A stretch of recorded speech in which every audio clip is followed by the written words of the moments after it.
Hi friends, నేను మార్కెట్కి వెళ్ళేసి 4 మామిడికాయలు అయితే తెచ్చుకున్నాను. తెచ్చుకున్న తర్వాత వాటిని వాటర్లో వేసి బాగా శుభ్రంగా కడిగి ఒక పొడి క్లాత్లో అయితే ఇలా పెట్టుకొని చిన్న చిన్న ముక్కలుగా అయితే కట్ చేసుకుంటున్నాను. నాకు 4 మామిడికాయలకు 8 గ్లాసుల ముక్కలు అయినాయన్నమాట.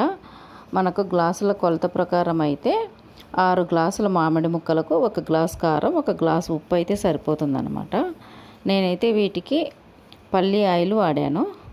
ఇట్లా ఉప్పు వేసుకోవాలి. నాకు 8 గ్లాసులు అయినా కూడా ఇంకొద్దిగా ఎక్స్ట్రా కూడా కల్లుప్పు వేసుకుంటున్నాను. నేను ముందు రోజే కల్లుప్పు అంతా బాగా ఎండబెట్టుకొని మిక్సీకి వేసుకున్నాను. ఇది 1 గ్లాస్ కారం, ఇంకొద్దిగా ఎక్స్ట్రా వేసుకుంటున్నాను అన్నమాట. నేను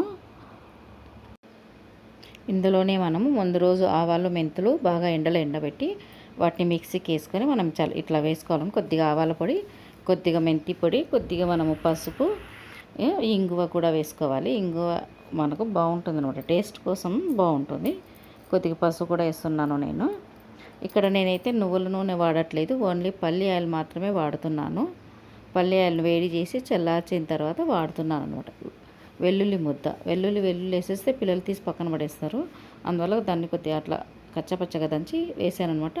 అన్నీ ఇలా ఒకసారి గెరిటితో కలిపిన తర్వాత నేను ఒకసారి చేతితో కూడా కలిపాను. ఇట్లా ఆయిల్ అంతా వేసుకున్న తర్వాత మనం ఒకసారి చేతితో కలుపుకుంటే బాగా ముక్కలకు అంతా ఉప్పు, కారం, పసుపు అనేది బాగా పడుతుందన్నమాట. నేను 2 టెంకలు కూడా వేసుకున్నాను, ఎందుకంటే పెరుగన్నంలోకి చాలా బాగుంటాయి కాబట్టి.